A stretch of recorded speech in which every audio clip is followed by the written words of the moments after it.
ഈ വീഡിയോ ഞാൻ ഇടുന്ന ദിവസം എൻ്റെ മോളുടെ ബർത്ത്ഡേ ആണ് കേട്ടോ. അപ്പോൾ ബർത്ത്ഡേ വ്ളോഗൊന്നും ഇടാതെ ഇതിൻ്റെ സ്റ്റിച്ചിങ് വീഡിയോ ഒക്കെ ഇടുന്നതെന്ന് എന്നെ അറിയുന്ന ചിലരെങ്കിലും വിചാരിക്കുമായിരിക്കും. സംഭവം വേറെ ഒന്നല്ല, ഇത് ഞാൻ ഓൾറെഡി എഡിറ്റ് ചെയ്ത് വെച്ചൊരു വീഡിയോ ആയിരുന്നു കേട്ടോ. അപ്പോൾ ഇന്ന് ടൈം കിട്ടിയപ്പോൾ അപ്ലോഡ് ചെയ്തതേ ഉള്ളൂ.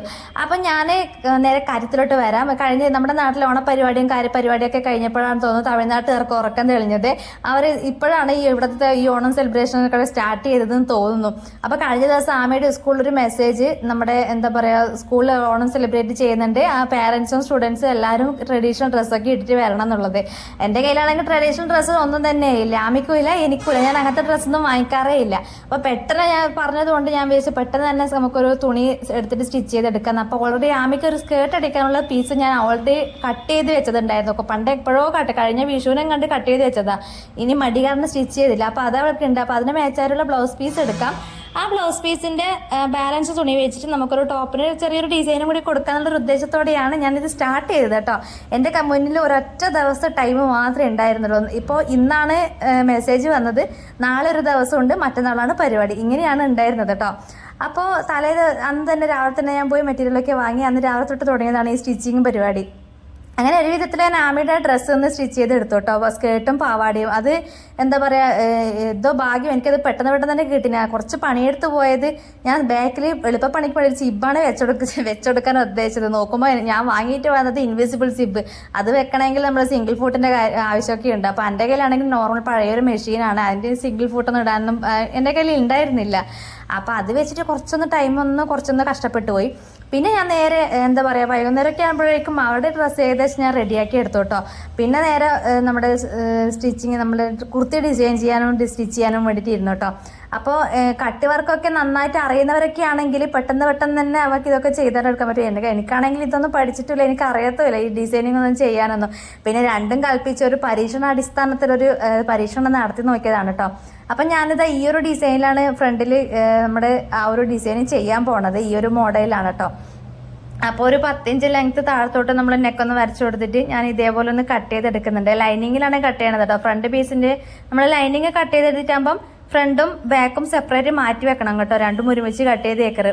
അപ്പോൾ ഞാൻ ഫ്രണ്ട് പീസിൽ ഇതേപോലെ ഒന്ന് കട്ട് ചെയ്തെടുത്തു. എന്നിട്ട് ആ ഒരു ലൈനിങ് വെച്ച് തന്നെ നമ്മുടെ മെയിൻ ക്ലോത്തും 4 ഒന്ന് മടക്കിയിട്ട് കൊടുത്തിട്ട് ആ ലൈനിങ്ങിനനുസരിച്ച് ലൈനിങ്ങിന് കണക്കായിട്ടൊന്ന് മടക്കിയിട്ട് കൊടുത്തു. അതാകുമ്പോൾ നമ്മുടെ ബാക്കിയുള്ള പീസ് അങ്ങനെ എന്താ പറയുക, നമുക്ക് ബാലൻസ് അവിടെ തുണി ഇങ്ങനെ ഒരുപാട് കിടക്കും കേട്ടോ. അപ്പോൾ സ്ലീവിനൊക്കെ നമുക്ക് ആ ഒരു ഭാഗത്തുനിന്ന് അത്യാവശ്യം ഫുൾ സ്ലീവ് വേണമെന്നുണ്ടെങ്കിൽ അത്യാവശ്യം തുണിയൊക്കെ ആ ഒരു ഭാഗത്തുനിന്ന് കിട്ടും, ഇതുപോലെ മടക്കിയിട്ട് കൊടുക്കുന്നതാണെങ്കിൽ. അപ്പോൾ ഞാൻ ഇതേപോലെ ലൈനിങ് വെച്ചിട്ടൊന്ന് മെയിൻ ക്ലോത്തും കൂടി ഒന്ന് കട്ട് ചെയ്തെടുത്തു കേട്ടോ. അപ്പോൾ മെയിൻ ക്ലോത്തിൽ ഞാൻ ഇപ്പം നെക്ക് കട്ട് ചെയ്യുന്നില്ല, ഞാൻ നമ്മുടെ ലൈനിങ് വെച്ചിട്ട് ഒന്ന് സ്റ്റിച്ച് ചെയ്തെടുത്തതിന് ശേഷമാണ് മെയിൻ ക്ലോത്തിൽ നെക്ക് കട്ട് ചെയ്ത് കൊടുക്കുന്നത്. രണ്ടും ഒരുമിച്ച് കട്ട് ചെയ്ത് വെച്ചാൽ ചിലപ്പോൾ മറന്നു പോകാൻ ചാൻസ് ഉണ്ട്. ഇതിങ്ങനെയാകുമ്പോൾ എന്താ പറയുക, ലൈനിങ്ങിൻ്റെ മേലോട്ട് നമ്മൾ കട്ട് ചെയ്ത് ആ ഒരു ഭാഗത്തോട്ട് ഒന്ന് കട്ട് ചെയ്ത് കഴിഞ്ഞതിന് ശേഷം സ്റ്റിച്ച് ചെയ്ത് കഴിഞ്ഞതിന് ശേഷം നമുക്ക് കട്ട് ചെയ്ത് കൊടുത്താൽ മതിയാവും. ഞാൻ പറയുന്നത് നിങ്ങൾ മനസ്സിലാകുന്നുണ്ടോ എന്നുള്ള കാര്യം എനിക്കറിയില്ല, ഇതിൽ കാണുമ്പോൾ മനസ്സിലായിക്കോളൂ കേട്ടോ. സംഭവം ഇത്രയേ ഉള്ളൂ. ഞാൻ ആ ഒരു കട്ട് ചെയ്ത ലൈനിങ് മാത്രമേ വെക്കുന്നുള്ളൂ, അതിൽ ഞാൻ മെയിൻ ക്ലോത്ത് കട്ട് ചെയ്യുന്നില്ല കേട്ടോ. അത് സ്റ്റിച്ച് ചെയ്ത് കഴിഞ്ഞതിന് ശേഷമാണ് കട്ട് ചെയ്തത്. സംഭവം അത്രയേ ഉള്ളൂ. അപ്പം ഞാൻ എന്താ പറയുക, ഒരു തരത്തിലൊരു വെപ്രാളായിരുന്നു കേട്ടോ ഈ ഒരു സമയത്തൊക്കെ. എന്താ പറയുക, എന്തായിത്തീരും എന്നുള്ള കാര്യം അറിയില്ല, സ്റ്റിച്ച് ചെയ്ത് കഴിയുമോ എന്നുള്ളത് തന്നെ അറിയില്ല. അങ്ങനെ പെട്ടെന്ന് തന്നെ ചെയ്തെടുക്കാൻ വേണ്ടിയിട്ടുള്ളൊരു വെപ്രാളായിരുന്നു. ഞാൻ വിചാരിച്ചത് പെട്ടെന്ന് പണി തീരുമോ, എന്താപ്പാ ഇതൊക്കെ സിമ്പിളല്ലേ, ഒരു ചുരിദാർ അടിക്കാനല്ലേ, അത് എത്ര പെട്ടെന്ന് കഴിയുമെന്നൊക്കെയാണ്. പക്ഷേങ്കിൽ അതും ഈ സ്റ്റിച്ചിങ്ങിൻ്റെ തിരക്ക് നടക്കണം, അതിനിടയ്ക്ക് വീട്ടിൽ പണിയെടുക്കണം, അങ്ങനെ കുറേ കാര്യങ്ങളൊക്കെ ഉണ്ടല്ലോ. അപ്പോൾ ഇതേപോലെ ഞാൻ ആദ്യം ഫ്രണ്ട് പീസിൻ്റെ ഒന്ന് ഭാഗം കട്ട് ചെയ്തെടുത്തു.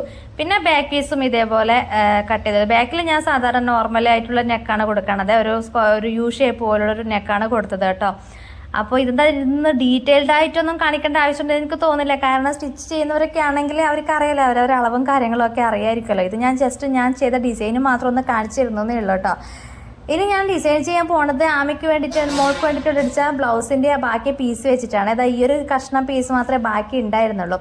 ഇത് മതിയാകും ഫ്രണ്ട് പീസിനൊക്കെ ചെറിയൊരു ഡിസൈൻ കൊടുക്കാൻ വേണ്ടിയിട്ട്. അപ്പോൾ അത് ഞാൻ ഇതേപോലെ രണ്ടായിട്ടൊന്ന് മടക്കിയിട്ടു. അതിനുശേഷം നമ്മുടെ ബാക്ക് പീസിന് വേണ്ടിയിട്ട് കട്ട് ചെയ്തെടുത്ത ലൈനിങ് ഉണ്ടല്ലോ, അതിൻ്റെ മേതെ ഇങ്ങനെ വെച്ച് കൊടുത്തു കേട്ടോ. എന്നിട്ട് ആ ഒരു ലൈനിങ്ങിന് കണക്കായിട്ട് തന്നെ ആ ഒരു ഡിസൈനിങ് ചെയ്യുന്ന ആ ഒരു ക്ലോത്ത് കൂടി ഒന്ന് കട്ട് ചെയ്തെടുത്തു. സാധാരണ ഈ കട്ട് വർക്കൊക്കെ അറിയുന്നവരൊക്കെ ആണെങ്കിൽ ഈ ഡിസൈൻ ചെയ്യുന്ന ക്ലോത്ത് ആ ഒരു നമ്മൾ ഓൾറെഡി കട്ട് ചെയ്തെടുത്ത ആ ഒരു ഭാഗം ഉണ്ടല്ലോ, ഫ്രണ്ട് പീസിൽ കട്ട് ചെയ്തെടുത്ത ആ ഒരു ഭാഗം ഉണ്ടല്ലോ, അതൊക്കെ വെച്ചിട്ടായിരിക്കും ഇതിങ്ങനെ കട്ട് ചെയ്യുക. ഞാൻ അങ്ങനെ ചെയ്തിട്ടുണ്ടെങ്കിൽ ചിലപ്പോൾ ഇന്നൊന്നും എൻ്റെ പണി തീരില്ല എന്നുള്ള കാര്യം എനിക്ക് 100% ഉറപ്പായിരുന്നു. കാരണം കട്ട് വർക്ക് ചെയ്യണമെങ്കിൽ കുറച്ചൊരു ബുദ്ധിമുട്ടാണ്. കറക്റ്റ് അളവൊന്നും കിട്ടിയിട്ടില്ല എങ്കിൽ അവിടെ ഇവിടെയൊക്കെ വലിഞ്ഞു പോയും കുറഞ്ഞു പോയോലൊക്കെ ഇരിക്കും. അപ്പോൾ ആ ഒരു റിസ്ക് ഒഴിവാക്കാൻ വേണ്ടിയിട്ടാണ് ഞാൻ ഇതേപോലെ ചെയ്യേണ്ടത് കേട്ടോ. അപ്പോൾ ആ ഒരു നമ്മൾ ഡിസൈൻ ചെയ്യുന്ന ആ ഒരു റെഡ് കളർ ക്ലോത്ത് ഉണ്ടല്ലോ, അതിനും ഞാനൊരു നെക്ക് സ്റ്റിച്ച് ചെയ്ത് കൊടുക്കാൻ വേണ്ടിയിട്ട് ഒരു ചെറിയ ലൈനിങ് പീസ് എടുക്കുന്നുണ്ട്. ലൈനിങ് പീസ് ഇല്ലായെങ്കിലും കുഴപ്പമൊന്നുമില്ല, ക്രോസ് പീസ് വെച്ചിട്ട് നമുക്ക് അതിൻ്റെ നെക്കൊന്ന് സ്റ്റിച്ച് ചെയ്ത് കൊടുത്താൽ മതി കേട്ടോ. അപ്പം ഞാൻ പിന്നെ എൻ്റെ കയ്യിൽ തുണി ഉള്ളത് കൊണ്ട് ഞാൻ ലൈനിങ് അതങ്ങനെ എടുത്തുവെന്നേ ഉള്ളൂ. അങ്ങനെ കട്ടിംഗ് ഒക്കെ ഏകദേശം കഴിഞ്ഞു. ആ ഡിസൈൻ ചെയ്യാൻ പോകുന്ന ആ ഒരു ക്ലോത്തിൽ ഞാൻ അത്രേ കട്ടിങ് കൊടുത്തിട്ടുള്ളൂ കേട്ടോ. അപ്പോൾ ആ മറ്റേ നമ്മൾ ഡിസൈൻ ചെയ്യുന്ന ആ ഒരു പോലെ വരച്ചു കൊടുത്തിട്ടൊന്നുമില്ല. ബാക്ക് പീസ് വെച്ചിട്ട് ബാക്ക് പീസിൻ്റെ അളവിൽ ഇതേപോലെ ഒന്ന് കട്ട് ചെയ്തിട്ട് പിന്നെ നെക്ക് നിങ്ങൾ ആവശ്യത്തിനനുസരിച്ചിട്ട് കൂട്ടിയും കുറച്ചൊക്കെ എടുക്കാം. അതിനുശേഷം ഞാനൊരു സ്ലീവ് കട്ട് ചെയ്യുന്നുണ്ട്. സ്ലീവ് ഞാനൊരു പഫ് സ്ലീവാണ് കേട്ടോ വെച്ച് കൊടുത്തത്. ഒരു ട്രഡീഷണൽ ഡ്രസ്സ് എന്നല്ലേ പറഞ്ഞത്. അപ്പോൾ കുർത്തിയാണെങ്കിലും ഒരു ട്രഡീഷണൽ ലുക്ക് തോന്നിക്കുന്ന ഒരു ടോപ്പ് ഇരിക്കട്ടെ എന്ന് വിചാരിച്ചിട്ട് നമ്മുടെ നോർമലായിട്ടുള്ളൊരു പഫ് സ്ലീവാണ് വെച്ചുകൊടുത്തത്. അപ്പോൾ അതിൻ്റെ താഴത്തെ ഭാഗം ഞാൻ ചെറിയ നമ്മുടെ ഡിസൈൻ ചെയ്യുന്ന ആ ഒരു റെഡ് കളർ ക്ലോത്ത് ഉണ്ടല്ലോ, അത് വെച്ചിട്ട് താഴത്തെ ഭാഗം ഒന്ന് ലേസ് പോലെ ഇങ്ങനെ വെച്ച് കൊടുക്കുന്നുണ്ട് കേട്ടോ. അതാകുമ്പോൾ കുറച്ചുകൂടി ഭംഗിയുണ്ടായിരുന്നു കാണാൻ വേണ്ടിയിട്ട്. അപ്പോൾ പഫ് സ്ലീവിന് നമുക്കറിയാമല്ലോ, ഇതേപോലെ ഈ ഒരു മോഡലിൽ പഫ് സ്ലീവാണ് കേട്ടോ വെച്ചത്.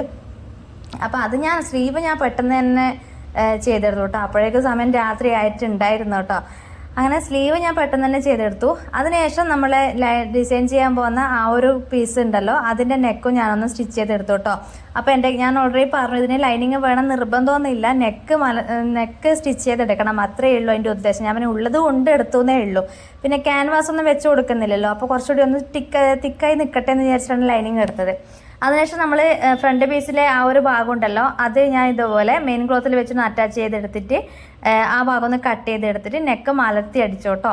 നെക്ക് തിരിച്ചടിച്ചു, ലൈനിങ് ബാക്ക് സൈഡ് ആയിട്ട് അങ്ങനെ തിരിച്ചടിച്ചു. അതുപോലെ നമ്മൾ 2 സ്റ്റിച്ചിങ്ങും കഴിഞ്ഞു. അതിനകത്ത് നമ്മുടെ ഡിസൈൻ ചെയ്യുന്ന ആ ഒരു ഭാഗത്തിൻ്റെ നെക്കും അടിച്ചു, മെയിൻ ക്ലോത്തിൻ്റെ നെക്കും അടിച്ചു. അതിനുശേഷം ഇത് രണ്ടും കൂടി ആദ്യം നമ്മുടെ ഡിസൈൻ ചെയ്യുന്ന ആ ഒരു ക്ലോത്ത് വെക്കുക, അതിന് മീതേക്ക് നമ്മൾ ഫ്രണ്ട് പീസിൻ്റെ നല്ല വശം ഇങ്ങനെ ചേർത്ത് വെക്കുക. അപ്പോൾ ഈ ഒരു മോഡലാണ് ഞാൻ ചെയ്തെടുത്തത് കേട്ടോ. ഇതിൻ്റെ അളവൊക്കെ നിങ്ങൾക്ക് കൂട്ടിയും കുറച്ചും ഇങ്ങനെ വേണ്ടെങ്കിലും എടുക്കാം. സ്ക്വയർ ഷേപ്പ് എടുക്കാം, റൗണ്ട് ഷേപ്പ് എടുക്കാം, വി ഷേപ്പ് എടുക്കാം, അതൊക്കെ നമ്മൾ ഇഷ്ടത്തിനനുസരിച്ചിട്ട് എടുക്കാം കേട്ടോ. പക്ഷേ സ്റ്റിച്ച് ചെയ്യുമ്പോൾ കറക്റ്റ് അളവിൽ കിട്ടിയിരിക്കണം, അത്രയേ ഉള്ളൂ. അപ്പോൾ ഇങ്ങനെ ചെയ്യുന്നതാണെങ്കിൽ കറക്റ്റ് അളവിൽ തന്നെ നമുക്ക് അധികം റിസ്ക് ഇല്ലാണ്ട് എടുക്കാൻ പറ്റും. കട്ട് വർക്ക് ചെയ്യുന്നതാണെങ്കിൽ കുറച്ചുകൂടി റിസ്ക് ആയിട്ട് എനിക്ക് തോന്നിയിട്ടുണ്ട്. അതുകൊണ്ടാണ് ഞാൻ അങ്ങനെ ചെയ്യാത്തത്, ഈ ഒരു ടൈപ്പിൽ ചെയ്യാൻ നിന്നത് കേട്ടോ. സംഭവം ഏതായാലും എനിക്ക് നല്ല പെർഫെക്റ്റ് ആയിട്ട് തന്നെ കിട്ടിയിട്ടുണ്ട് കേട്ടോ. അപ്പോൾ ഇതേപോലെ ഞാനൊന്ന് വെച്ചിട്ട് അതിൻ്റെ മേതേക്കൊന്ന് സ്റ്റിച്ച് ചെയ്ത് കൊടുക്കും, അത്രയേ ഉള്ളൂ. പിന്നെ ആവശ്യമുണ്ടെങ്കിൽ ഇതേപോലെ ഒരു ലേസൊക്കെ വെച്ച് കൊടുക്കാം. ഇത് ആവശ്യമുണ്ടെങ്കിൽ മാത്രം മതി. എനിക്ക് കുറച്ചൊരു ആഡംബരമായി പോയോ എന്നൊരു അവസാനം എനിക്ക് തോന്നിയിട്ടുണ്ടായിരുന്നു. പിന്നെ വിചാരിച്ചു മതി ഇരിക്കട്ടെ, എന്തായാലും ഇത്രത്തോളം സ്റ്റിച്ച് ചെയ്തതല്ലേ, കുറച്ചൊരു ഭംഗിക്ക് ഇരിക്കട്ടെ. പക്ഷേ എനിക്കൊരു ഭയങ്കരമായിട്ട് ഓവറായി പോയ പോലെ ഒരു ഫീലിംഗ് ഉണ്ടായിരുന്നു കേട്ടോ. ഈ ഒരു ലേസ് വെച്ച് കൊടുത്തപ്പോൾ സിമ്പിളായിട്ടുള്ളതൊന്നും മതിയായിരുന്നു. കുഴപ്പമില്ല, ഇതും ഭംഗിക്കുറവൊന്നുമില്ല. എനിക്ക് പിന്നെ സിമ്പിളായിട്ട് നടക്കുന്ന ആ ഒരു ഡ്രസ്സിനോടാണ് താല്പര്യം, അങ്ങനെ തോന്നിയതാണ് കേട്ടോ. അപ്പോൾ ഒരു വിധത്തിൽ ഞാനൊന്ന് സ്റ്റിച്ച് ചെയ്ത് എടുത്തിട്ടുണ്ട് കേട്ടോ. അപ്പോൾ ഇതിട്ടിട്ടാണ് ഞാനന്ന് സ്കൂളിലേക്ക് പോയത്. സംഭവം നല്ല അടിപൊളിയായിരുന്നു കേട്ടോ. ഒരുപാട് ഞാൻ എന്താ പറയുക, എന്നെ ഇത് കണ്ടപ്പോൾ ഒരുപാട് പേര് നല്ല അഭിപ്രായമൊക്കെ പറഞ്ഞിട്ടുണ്ടായിരുന്നു കേട്ടോ. അങ്ങനെ ഒരൊറ്റ ദിവസം കൊണ്ട് ഈ കാണുന്ന പാവടി ബസ്സും ഈ ഒരു കുർത്തി ഞാനൊന്ന് സെറ്റാക്കി എടുത്തിട്ടുണ്ട് കേട്ടോ. അപ്പോൾ ഈ വീഡിയോ നിങ്ങൾക്ക് ഇഷ്ടപ്പെട്ടാൽ തീർച്ചയായിട്ടും ഒന്ന് ലൈക്ക് അടിച്ചിട്ട് പോകണം.